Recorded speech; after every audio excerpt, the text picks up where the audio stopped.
Hello tout le monde.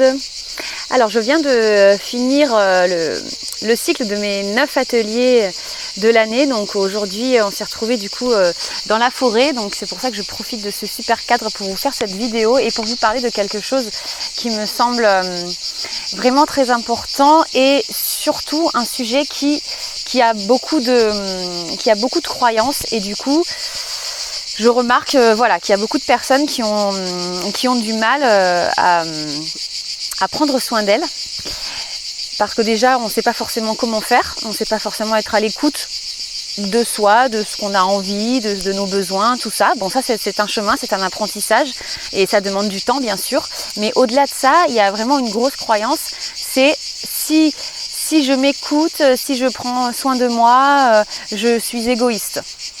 Donc c'est sur ce point que je vais revenir parce que j'ai quand même beaucoup de femmes ici qui sont des mamans, qui sont des entrepreneuses, qui sont des chefs d'entreprise ou qui sont employées ou salariées ou bref qui travaillent, qui ont des vies bien remplies, qui sont mariées, qui ont une famille, qui sont un petit peu sur tous les fronts, voilà, comme beaucoup d'entre nous et qui viennent ici parfois avec un petit sentiment de culpabilité, quoi. C'est-à-dire je prends 2 heures dans mon emploi du temps pour faire quelque chose rien que pour moi, est-ce que j'ai le droit ?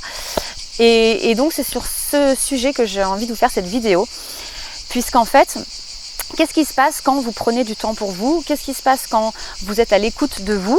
Vous allez nourrir en fait votre être et vous allez en fait combler vos besoins de grandir, de vous épanouir, d'apprendre, de prendre du temps rien que pour vous, pour justement avoir un temps d'introspection et puis être dans votre évolution personnelle, quoi. Et donc qu'est-ce qui se passe quand on est dans cette démarche-là? Eh bien on devient un être plus complet, plus épanoui. Et donc qu'est-ce qui se passe quand on fait ça? Qui bénéficie de ça aussi? Eh bien ce sont les autres, ce sont les gens qui nous entourent, ce sont nos proches, ce sont notre famille.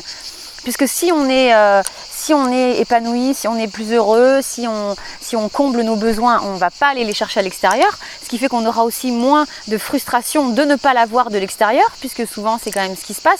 Les autres ne sont pas là pour nourrir nos besoins exactement en plus de la manière dont on voudrait que ce soit fait. Les autres ne sont pas dans notre tête, ils ne peuvent pas le faire à notre place, même s'ils peuvent nous apporter beaucoup. Donc voilà, je voulais vraiment un petit peu qu'on se détende sur cette idée d'être égoïste dans le développement perso, puisque le développement perso, eh bien, il va profiter à chacun son échelle, mais voilà, déjà pour vos proches, quoi. Et si vous êtes plus épanoui, vous serez plus à même de vous occuper des autres, d'être à l'écoute des autres, et puis aussi de diffuser voilà, une belle énergie de joie, parce que vous serez aussi plus en joie si vous êtes comblé. Donc voilà, je voulais passer ce petit message.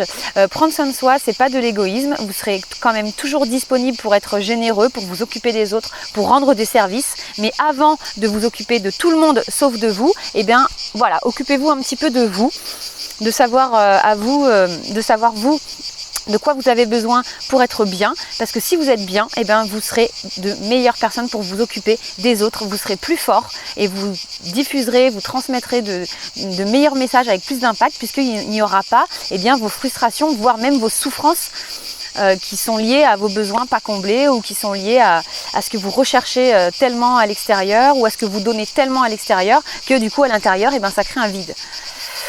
Donc voilà, de l'amour, de l'amour, de l'amour. Et c'est vraiment le mot qui me vient là aussi aujourd'hui, avec énormément de reconnaissance et énormément de gratitude pour la place que je m'accorde en fait aussi dans ce monde, la place que j'ai envie de prendre et ce que j'ai envie de transmettre à travers mon métier. Voilà, métier, passion, du coup je me sens vraiment très chanceuse de pouvoir accompagner les personnes vers un mieux-être, vers l'amour et vers l'estime de soi, puisque pour moi c'est vraiment, encore une fois, la base de la base de la base du bien-être. Voilà, je vous souhaite un bel été. Je ne sais pas si vous avez autant de cigales que moi autour de vous, mais ici c'est bien l'été en tout cas. Prenez soin de vous.